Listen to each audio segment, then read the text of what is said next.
네, 오늘의 정치권 관심 뉴스들 진단해보는 나이트 포커스 윤기찬 국민의힘 법률위 부위원장, 김상일 정치평론가 두 분 모셨습니다. 어서 오십시오. 안녕하세요. 안녕하십니까.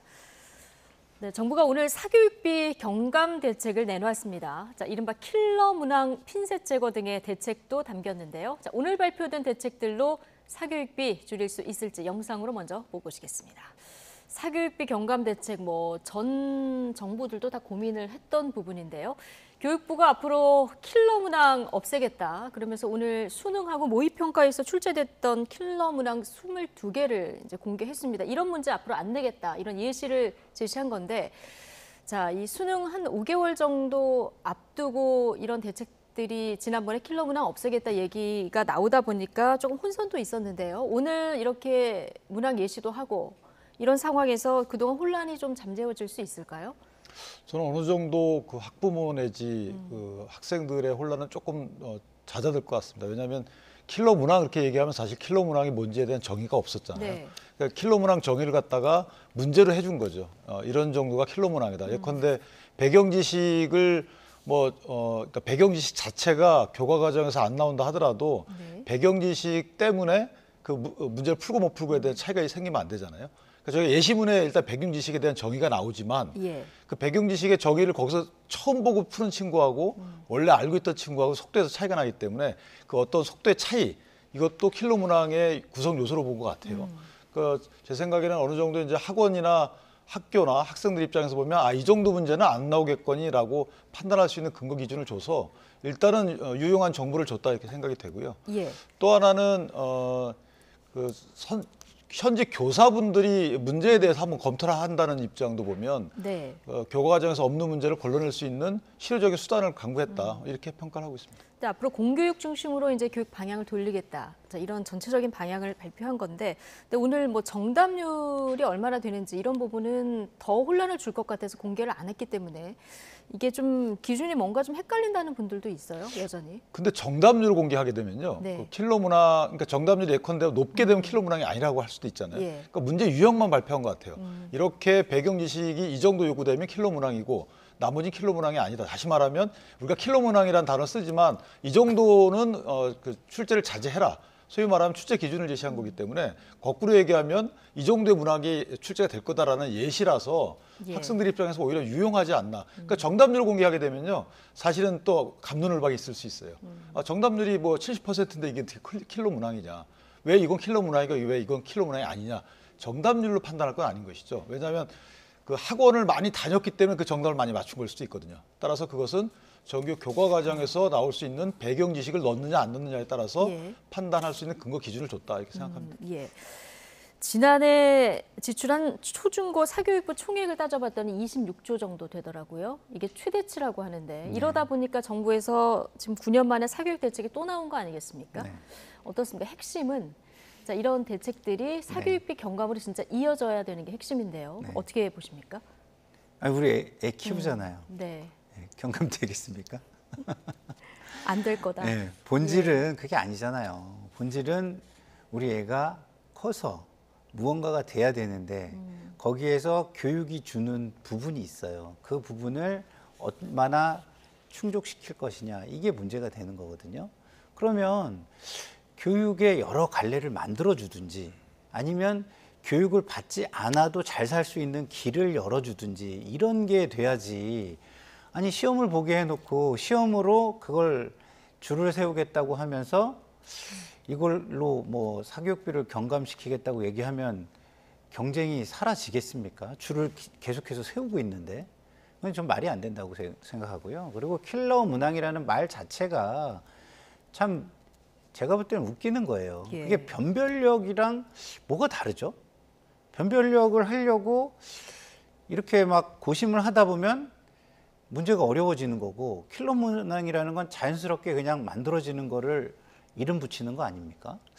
저는 지금 저렇게 예시를 해가지고 그걸 제외한다고 해서 또 변별력을 높이려고 문제를 어렵게 내는 방법을 강구하면 그거는 킬러 문항이라고 부를 수 없는 것인가? 저는 이해할 수가 없고요. 저런 게 기준이 된다는 것은. 예. 그러니까 무엇보다 문제는요, 기본적으로 예측 가능성이라고 제가 계속 말씀을 드리는데, 학생들이 그동안 준비해 온 것들, 뭘 가지고 준비를 해왔습니까?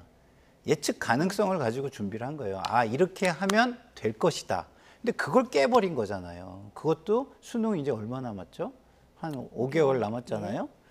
한 5개월 정도 남겨놓고서 그 예측 가능성을 깨고 그동안에 해온 거는 깨고 5개월 내에 새로운 예측 가능성에 맞추어서 해라.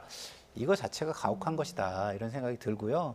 그리고 기본적으로 우리가 계속 얘기하지만 법과 규정에도 이렇게 출제 문항이나 유형이나 이런 거를 바꾸려면 적어도 3년의 여유를 주고 4년 전에 하라는 게 규정입니다. 네. 그런 것도 지키지 못한 것이라 참 제가 볼 때는 저런 모습이 좀 안쓰럽다 이런 생각까지 듭니다. 네. 근데 출제 경향이기 때문에 말씀하신 것처럼 뭐 어떤 대입 구도 자체, 대입 구조 자체를 문제 삼은 건 아니거든요. 그리고 제가 또 말씀드리지만 문재인 대통령께서도 이전에 조국 사태 때 2019년도에 정시 확대해라 이렇게 얘기했어요. 그때 아무런 말씀도 안 하셨잖아요. 그 사회적 타당성이 있었기 때문에 이것도 마찬가지로 그 공교육 정상화 내지 그 선행학습 규제법이라고 있어요. 거기에 보면 교과 과정에서 내도록 돼 있단 말이죠. 그러니까 법을 실현하는 거였고 이게 출제 경향에 대해서 한 말씀 하시는 거 다 얘기를 했어요. 교과 과정에 있는 걸 내라. 이거 그 똑같은 말을 한 거 자체를 굳이 문제 삼을 이유는 없는 것이고. 아니 저는 그걸 그런데 문제 이제- 삼는 건 아니에요. 예. 그러니까 그 방향성은 저도 지지를 한다니까요. 사교육비를 경감시키고 너무 문제를 어렵게 내지 않고 그게 수학을 할 수 있는 능력 정도만 평가하고 나머지 것들을 더 많이 봐서 학생의 어떤 재능도 보고 뭐 취미도 보고 이런 걸 다 봐줬으면 좋겠다. 저는 그렇게 생각을 해요. 그래서 문제는 제가 얘기한 것처럼 예측 가능성이라니까요. 이걸 이렇게 해라. 문재인 대통령이 했어요. 그럼 교육부가 계획할 시간을 주고 계획을 짜서 로드맵으로 발표를 하고 그 기간도 학생들에게 충분히 준비할 기간과 예측 가능성을 주면 된다 이런 말씀을 예를 드리는 들면 겁니다. 뭐 정시를 확대해라라는 어떤 방침이 있었지만 이게 이제 이번 시험에 시차를 정시를 확대해라 이런 건 시차를 아니잖아요. 두고 그런 했다는 거였어요. 말씀이신 거죠? 예. 그 해에 그렇게 예. 된 거예요. 그 해. 그러니까 지금 이게 문제는 뭐냐면 사실은 지금 이렇게 이제 발표를 했단 말이에요. 그러면 우리가 6월하고 9월 모의고사를 통해서 출제 경향, 그러니까 그 수험생들의 수준을 파악한 뒤에 거기에 맞게끔 변별력을 네. 기해서 내잖아요. 그러니까 지금 이제 6월 모의고사 지나갔어요. 그러면 9월 모의고사 하나만 남았기 때문에 10월 모의고사 정도 하나 더 하는 것도 괜찮아요. 원래 그건 그 출제하는 기관이 다르지만 통상 매월 봅니다. 그런데 교육과정 평가원에서 하는 것은 딱 2번 본단 말이죠. 그걸 해가지고 수험생들 수준을 파악한 뒤에 거기에 맞는 변별력 있는 문제를 낸단 말이죠. 그러니까 한 번 지나갔기 때문에 오히려 이번 대책에서 한 번 더 모의고사를 보는 걸로 9월 말고 한 번 더 모의고사를 봐가지고 6월 달 거를 좀 해칭하는 이런 차원의 조치가 좀 구체적인 조치가 있었으면 더 좋았겠다 이런 생각이 들지만 교육부에 좀 제안을 하시는 거군요. 그렇죠. 9월 모의고사 한 번만 가지고는 가늠을 하기 좀 어려울 수 있으니까 10월에 한 번 정도 기관이 다르더라도 기관이 다른 건 매번 보는데요. 예. 교육과정 평가원에서 주관하는 건 2번 봅니다. 네. 근데 그게 6월권 지나갔으니까 9월 말고 10월에 한 번 더. 한 번 더 보든가 해서 학생들의 혼란을 조금 더 줄일 수 있는 예측 가능성을 부여할 수 있는 그런 구체적 조치가 좀 더해졌으면 더 좋았겠다라는 생각입니다. 예. 그러니까 저는 문재인 대통령이 정시를 확대해라 이렇게 해가지고 그 해에 이렇게 논란이 되고 만약에 그랬다면 그건 저는 문재인 대통령도 잘못했다고 저는 얘기를 합니다. 그러면 안 되죠. 문재인 대통령도 만약에 그게 그런 혼란을 줬다면 그거는 반성하셔야 돼요. 근데 그렇다고 문재인 대통령이 그런 이야기를 했다고 해서 지금 그게 용납되거나 정당화되는 것은 아니라는 말씀을 드립니다. 제가 드린 말씀 뭐냐면 문재인 대통령 탓한 건 아니에요. 네. 그러니까 그 정도로 정시 수시에 대한 비율을 조정하는 정도면 문제가 있지만 출제 경향을 교과서에 있는 걸 내라고 하는 것은 문제가 없다는 취지의 설명을 드리는 거예요. 아니죠. 오히려 구체적으로 지금 지시를 하고 계시는 거죠. 예측 가능성 관련해서 두 분이 계속 대화를 주고받으셨는데요. 자, 교육부가 최근 사교육 카르텔 신고를 접수받고 있는데 대통령실이 오늘 사법적인 책임을 물을 가능성도 언급을 했거든요. 자, 이 부분은 어떻게 보십니까?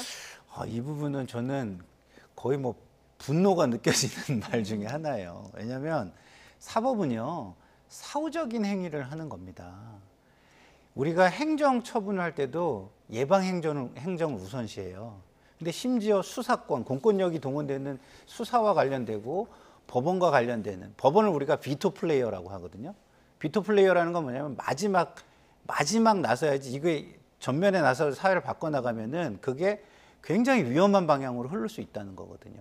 지금 보세요. 구체적인 혐의나 이런 게 특정된 다음에 예. 검찰이 나서는 겁니다. 그게 아니라 마치 제보를 하라는 듯이 사람들에게 그런 메시지를 전달하면서 이쪽을 처벌하려고 하니 제보를 하라는 듯이 이렇게 끌고 가는 거는요. 이건 경찰 국가로 가자는 거예요. 예를 들어서 이런 거랑 똑같은 겁니다. 예를 들어서 제가 친구 집에 갔는데 아주 뭐 좋은 스포츠카가 있어요. 오, 이거 좋은 스포츠카 이거 어디서 났지? 이거 한번 조사해 봐야 되겠네. 이런 거랑 똑같은 겁니다, 이게. 네. 그래서 사법 그리고 수사권이라는 거는요, 사후적으로 최후적으로 하는 것이다. 이것을 이 정권에서 한 번 더 생각해 주셨으면 좋겠습니다. 자, 교육부에 여러 제보가 들어오는 것으로 알고 있다 이렇게 얘기를 했는데 자칫 이렇게 얘기하는 게 이제 제보를 해라 이런 압박으로 들릴 수도 있다 이런 지적이신데 어떻게 보십니까? 뭐 압박이라 압박한다고 해서 없는 제보를 하겠습니까? 예. 그것보다는 어쨌든 현재 교육부에 들어온 제보 내용을 보면 사법 처리의 대상이 될 수 있는 유형도 있다 이런 취지겠죠. 예컨대 사교육 업체하고 시험 출제한 분들하고의 만약에 유착 관계가 있다면요. 그럼 뭐하고 비견되냐면 내신에서 선생이 자기 딸한테 문제 빼준 거하고 다를 게 뭐가 있습니까? 숙명 요구 그렇죠. 사태 그러니까 내신에서 그런 식의 문제점들에 대해서 사법 처리가 되어 왔잖아요. 이게 내신이나 수시에서 수능 출제와 관련돼서도 그런 뭐 신고가 있었나 보죠. 그렇다면 그건 당연히 사법 처리해야 되는 거 아닌가요? 아, 그러면 그거는 그렇게 얘기하지 않고 사법기관에 가서 신고가 되고 하면 되는 거죠. 아니 그러니까 이제 대책을 내놓을 때 이러이러한 신고 유형으로 볼 때 사법 처리 대상이면 사법 처리 하겠다. 이거 원칙적인 얘기한 거예요. 그걸 압박을 누굴 압박을 하나요? 그리고 또 하나 뭐 교재 끼어 팔기식 있다. 이것이 만약에 문제가 된다. 그럼 그것도 사법 처리 할 수 있는 것이죠. 행정 조치할 수 있으면 행정 조치하는 것이고. 그러니까 저 교육 당국 입장에서 보면 모두 수단과 방법을 동원해서 이번에 혹시나 있을 이권 카르텔 문제 해결하겠다 이런 취지의 원론적인 입장 표명이에요. 근데 마치 이게 당신 이렇게 안 하면 사법 처리하겠다 이런 게 아니잖아요. 그러니까 무슨 말씀이냐면 앞으로 수능 당신들 학원 이렇게 안 하면 당신들고 사법 처리할 거야. 이런 압박이 아니잖아요. 이런 유형의 문제가 생기면 거기에 따라 사법 처리할 수도 있다라는 취지의 원론적인 입장인 것이죠. 지금 사람이 말을 하면 그거에 대해서 바인딩이 되는 경우가 굉장히 많아요. 특히 권력이 있거나 어떤 지위가 있거나 권한이 있는 사람들은 더 그렇거든요. 본인이 뱉은 말이기 때문에 그걸 지키기 위해서 권한을 동원하는 것이죠. 그렇기 때문에 정치적 메시지는 굉장히 조심해서 내야 되는 겁니다. 이거는 지금 위원장님 말씀대로라면은 그냥 그런 일을 아는 사람들이 가서 조용히 가서 고발하고 사법 처리하고 그러면 될 것이지 이걸 정치권에서 그거를 붐업하듯이 얘기할 거는 절대 아니라고 생각합니다. 근데 이게 저희가 마지막으로 음주운전 앞으로 음주운전 단속하겠다. 음주운전 단속되면 엄하게 예방 차원에서 벌하겠다. 하는 것이죠. 똑같을 수 있는 거예요. 예컨대 이게 무슨 뭐 어떤 행정 이 사람들 보고 행정 지도를 통해서 이렇게 하라는 게 아니잖아요. 사법 처리 대상의 행동을 하지 말라라는 걸 왜 할 수가 없나요? 저는 오히려 반응이 조금 이해가 안 되는데. 아니 대통령실에서 예. 그런 메시지를 내는데 밑에서 행정기관들이 어떻게 하겠습니까? 지금까지의 이 정권이 들어서서 하는 것도 보세요. 일단 메시지가 나오면 그걸 향해서 일사불란하게 움직이는 기류가 굉장히 강하지 않습니까? 감사원이든 수사기관이든. 없는 죄를 만들 수 있을까요? 예. 어쨌든 제보가 들어오더라도 불법 행위가 있어야 이제 사법 처리가 당연하죠. 된다는 뭐 죄를 만들 수는 없는 거 의견이시고요. 아니겠습니까? 예. 그러니까 없는 죄를 만들 수 없을지라도요. 일부러 어떤 것을 타겟팅해가지고 샅샅이 뒤져가지고 수사하는 것 자체도 문제가 되는 겁니다. 예. 자, 압박이 될 수 있다는 의견을 주셨습니다. 자, 여기까지 하고 정치권 공방 중에 오늘 하나 좀 다뤄볼 내용이 있어서 저희가 그래픽으로 좀 정리를 해봤는데요. 최근 여권에서 윤석열 대통령이 이제 입시 전문가다 이렇게 이제 얘기가 나오다 보니까 오늘 유승민 의원이 참 신박하고 천재적인 아부다 이런 인터뷰를 했어요. 여기에 박대출 국민의힘 정책위 의장이 바로 말꼬리를 잡는 참을 수 없는 가벼움이다. 이거 파파라치 정치다. 이렇게 페이스북에 또 글을 남겼는데요. 이 두 사람 대화 어떻게 보십니까? 글쎄 가벼움은 제가 볼 때는 박대출 정책위 의장님이 가벼운 거 아닌가요? 아니 뭐 대통령께서 수사를 통해서 충분한 배경 지식을 가지고 있고 고민이 많았다든가 이렇게 좀 국민들에게 좀 그 국민 눈높이에서 알아듣기 좋게 이야기를 했으면은 유승민 의원이 저렇게 얘기 안 했겠죠. 근데 어느 국민이 들어도 뭐 아부하는 듯이 과하게 뭐 전문가네 어쩌네 그리고 그렇기 때문에 교육에 대해서 어떤 일을 해도 전문가로서 하는 거니까 굉장히 당연시 하는 것처럼 굉장히 그 전문가로서 알고 하는 것처럼 옳은 것처럼 이렇게 얘기하신 게 제가 볼 때는 지나친 압으로 국민의 눈에는 비춰질 수밖에 없죠. 그런 부분에 대해서 유승민 의원이 좀 굉장히 책임 있는 위치에 있는 분이기 때문에 비판을 가하신 거고요. 책임 있는 위치에 있는 분들은 그런 부분을 잘 수용하는 게 덕목이라고 저는 생각합니다. 예, 윤기찬 부위원장 의견은 어떠십니까? 근데 저는 저게 전제가 있어요. 뭐냐면 유승민 의원의 말씀이 맞으려 그러면 입시 전문가가 아니라는 단서가 있어야 돼요. 그러면은 입시 전문가가 아닌데 입시 전문가라고 얘기했기 때문에 아부죠. 그럼 아부를 탓할 수 있는 거예요. 근데 만약에 대통령직이라는 것은요, 본인의 경험 플러스 여러 가지 정보가 모이는 것이에요. 국정의 최고 책임자잖아요. 예. 그만큼 배경 정보가 굉장히 많단 말이에요. 그것이 전문가적 자질이 있는 거죠. 그러니까 본인의 어떤 그간의 경험 때문에 전문가로 취급받는 게 아니고 모든 정보가 다 모이잖아요. 그럼 전문가인 것이죠. 그걸 전문가가 아니라고 하는 분이 이상한 거 아니겠어요? 근데 그 전문가인 이유가 예전 수사 경험 때문에 이건 잘못했을 수 있겠죠. 그러나 전문가란 명제는 맞을 수 있는 거잖아요. 예. 그렇다면 거기에 앞에 수식어가 다르다고 해서 저것을 비판한다? 그럼 저는 두 분 다 똑같다라고 생각합니다. 근데 전문적 지식이 있는 것을 우리가 일반적으로 제너럴리스트라고 한다면 전문가는 그 분야를 파고 그 분야에 천착하는 스페셜리스트를 우리가 많이 일컫잖아요. 뭐 둘 다 전문가라고 불러줄 수는 있겠지만 근데 지금 이렇게 문제가 발생했을 때 그 해법을 논하고 할 때는 우리는 스페셜리스트들을 전문가라고 칭하는 게 저는 맞다고 생각하는데 그런 측면에서 볼 때 박태출 위원장께서는 그냥 대통령이니까 아부 차원에서 하신 말씀이라고 국민들에게는 저는 훨씬 더 느껴질 거라고 생각합니다. 근데 대통령의 문제 제기가 네. 제가 교과 과정에서 내라라고 하는 것은 원론적인 방향 제시예요. 아니 그건 동의한다니까. 여기에 대한 해법을 연구할 때 말씀하신 스페셜리스트의 어떤 지식이 필요한 거죠. 네, 맞습니다. 역할이 다른 거죠. 네.